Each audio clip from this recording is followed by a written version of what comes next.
Bonjour! Pour faire suite à la vidéo sur la fabrication de réglettes d'éclairage, on va s'attarder un peu sur la manière d'installer un captage de courant sur un wagon à essieu ou à bougie, et on finira avec un exemple sur l'amélioration du captage d'un bougie Lima, en l'occurrence celui d'une motrice de la rame Tokaido Shikansen, qui fera l'objet d'une prochaine vidéo.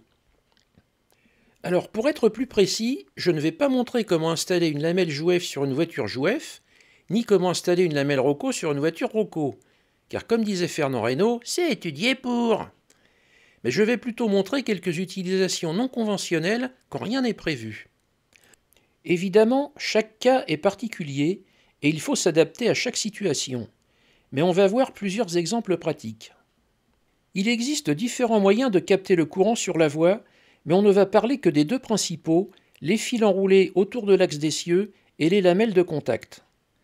La fiabilité des deux systèmes dans le temps étant équivalente, avec quand même un petit avantage aux lamelles.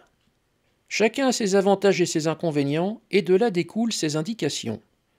Vous trouverez deux vidéos qui montrent l'utilisation de chaque système.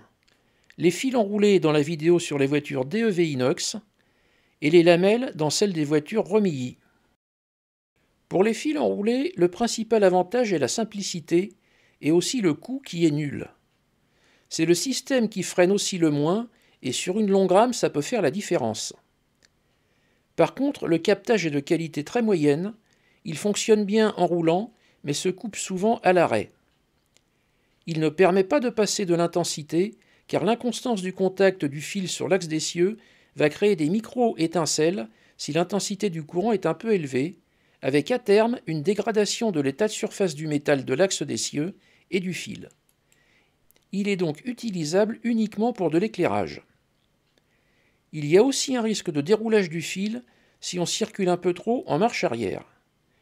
Et enfin, on peut se dire que ça fait un peu bricolage. Donc ils sont surtout indiqués sur les longues rames de voyageurs, où le freinage minimal est recherché, et si on ne veut pas trop s'embêter. Mais ça peut être aussi intéressant dans les cas où il est difficile de poser des lamelles. Pour les lamelles, on a une prise de courant de très bonne qualité et qui permet de passer de l'intensité sans risque d'étincelage. Elles sont très fiables dans le temps et ça fait plus professionnel. Par contre, elles freinent toujours un peu plus, mais on verra plus loin que ça dépend surtout de la qualité des lamelles et de la manière de les placer, avec au final un freinage à peine plus important que les fils. Le gros reproche est qu'elles ne sont pas toujours faciles à placer, du moins si on veut le faire dans l'optique d'un freinage minimal.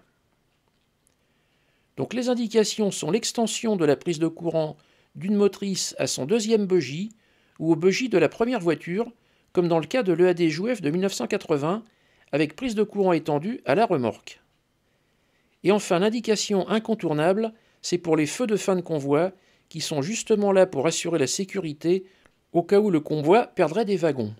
Il faut donc que ce feu de fin de convoi ne risque pas de se couper et de ne plus être détecté.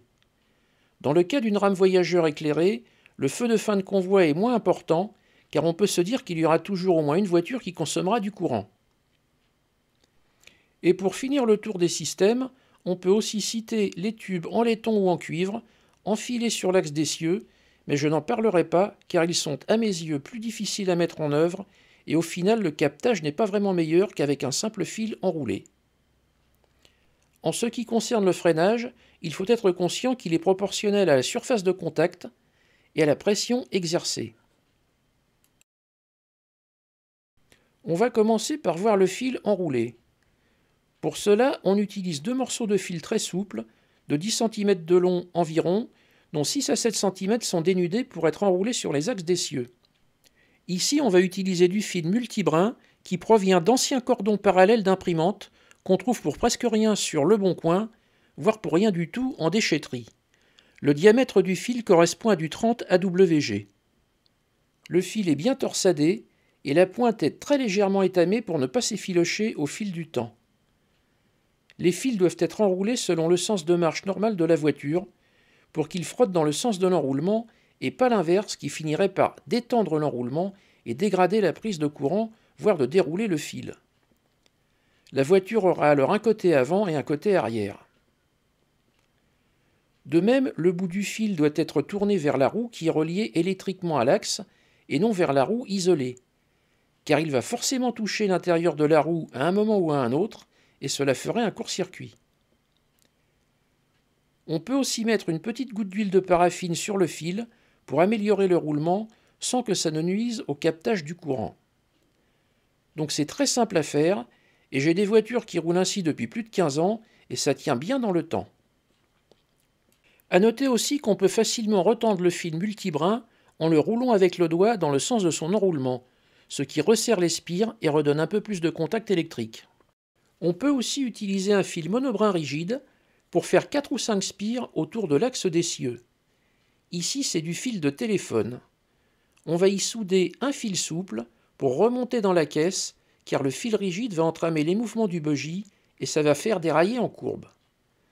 On met la partie isolée des spires du côté de la roue isolée et la partie non isolée où on a soudé le fil du côté de la roue non isolée, pour éviter tout risque de court-circuit. Là aussi, le fil passe par un trou le plus près possible de l'axe d'essieu. Alors si on compare les deux systèmes, le multibrin est celui qui freine le moins, il est très facile à faire, mais il fait plus bricolage et assure un moins bon contact à l'arrêt. Le monobrin freine un peu plus, il assure un meilleur contact à l'arrêt. À noter que si on serre un peu trop les spires pour améliorer la qualité de la prise de courant, on dépassera souvent le freinage obtenu avec des lamelles. Il permet de rouler dans les deux sens, contrairement au monobrin qui aura tendance à se dérouler en marche arrière. Et enfin, ça fait un peu moins bricolage. Pour les lamelles, j'utilise celles-ci achetées sur eBay.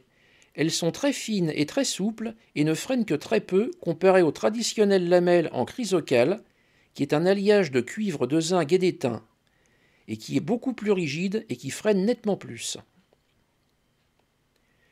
Il y a différentes façons de les utiliser, la plus traditionnelle étant de les mettre ainsi, avec les roues isolées des deux essieux orientées du même côté. On va donc capter le courant sur un seul rail par les deux seules roues qui sont électriquement reliées à l'axe d'essieu. Il va donc falloir équiper aussi l'autre bogie de la même manière pour capter le courant de l'autre rail, et au final on aura 4 roues qui captent le courant, mais au prix d'un freinage sur les deux bogies. On peut aussi couper la lamelle en deux et coller les deux demi-lamelles de chaque côté du bogie, avec une roue isolée de chaque côté, et ainsi chaque demi-lamelle capte le courant d'un rail, et on captera le courant des deux rails avec un seul bogie, et donc une seule lamelle qui freine au lieu d'en avoir deux. Mais on n'aura que 2 roues capteuses. Ces deux montages donnent un captage de très bonne qualité, avec un faible freinage, à condition de ne pas utiliser des lamelles épaisses et rigides comme on en voit parfois. Le captage sur 2 bogies peut poser problème si on utilise le système ABC de Lenz. Si le captage se fait avec des demi-lamelles, chaque bogie capte le courant sur les 2 rails, et lorsque la voiture se trouve à cheval sur la coupure qui délimite la zone d'arrêt, le BMA va se trouver shunté.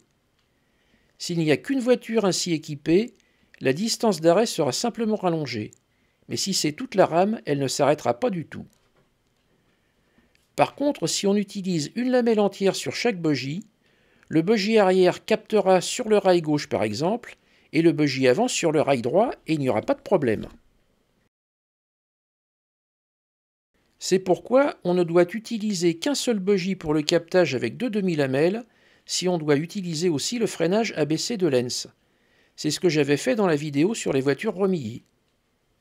Donc, pour résumer, dans le montage classique avec une lamelle par bogie, on a un empattement électrique long, ce qui est favorable à une bonne prise du courant, et il n'y a pas de problème de shuntage avec l'ABC. Mais 2 lamelles font plus de freinage qu'une seule, et il y aura un fil à passer entre l'avant et l'arrière, ce qui peut aussi se régler avec une bande de cuivre autocollante. Avec 2 demi-lamelles sur un seul bogie, on capte sur les 2 rails en même temps, donc un empattement électrique plus court. Il n'y a pas non plus de problème avec l'ABC s'il n'y a qu'un seul bogie d'équipé, et on a un câblage plus compact.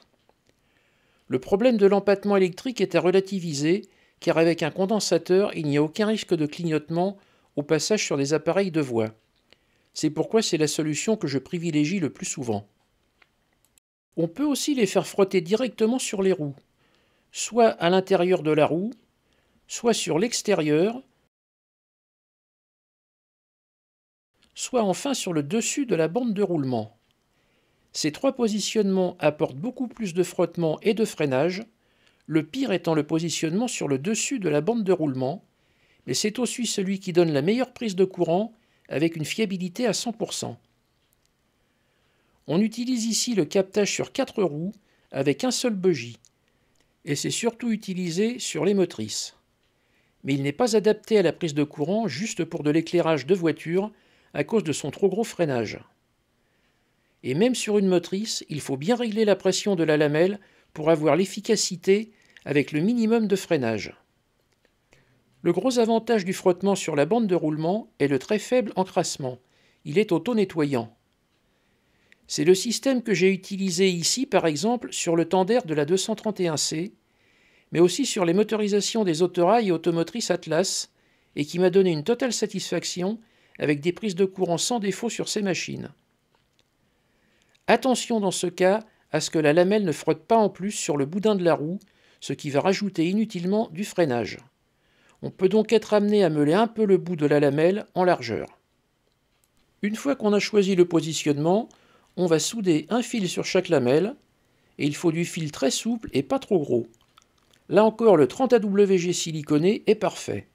Il peut passer suffisamment d'intensité et n'interférera pas avec les mouvements du bogie. Le trou qui permet de rentrer le fil dans la caisse doit être le plus près possible de l'axe de rotation du bogie. A noter que les lamelles sont parfois remplacées par des fils rigides en chrysocale. Ça freine moins car la surface de contact avec la roue est plus réduite, mais de fait la prise de courant est aussi moins bonne. Et ces fils sont plus difficiles à fixer. On les voit parfois soudés sur un petit morceau de circuit imprimé, ce qui au final donne un système plus volumineux que les lamelles. On trouve aussi des lamelles à 2 ou 3 lames, qui peuvent même venir en pincement de l'axe d'essieu. Et à part frotter encore plus, je n'en vois pas l'intérêt. Sur les wagons à 2 essieux, si on veut avoir un captage sur les 4 roues, on va pouvoir mettre une lamelle de chaque côté qui frottera à l'extérieur des roues. On peut aussi faire descendre les lamelles à travers le plancher du wagon pour venir frotter sur l'arrière de la bande de roulement de chaque roue. C'est le système que j'ai utilisé sur le wagonnet de la Draisine Jouef DU65. La prise de courant est de très bonne qualité et il faudra bien régler la pression pour ne pas avoir un freinage excessif. Ce système demande aussi de lester suffisamment le wagon. Et pour terminer, on va voir comment améliorer le captage sur les motrices Lima qui ont la particularité de capter le courant d'un rail par l'arrière et de l'autre rail par l'avant. On voit ici l'anatomie du système avec le fil venant des roues de droite au niveau du moteur, et à l'avant, on a une grosse lame qui frotte sur les axes d'essieu et qui ramène le courant par l'axe du bogie, qui est fixé par une espèce de circlip sur lequel est soudé le fil du moins.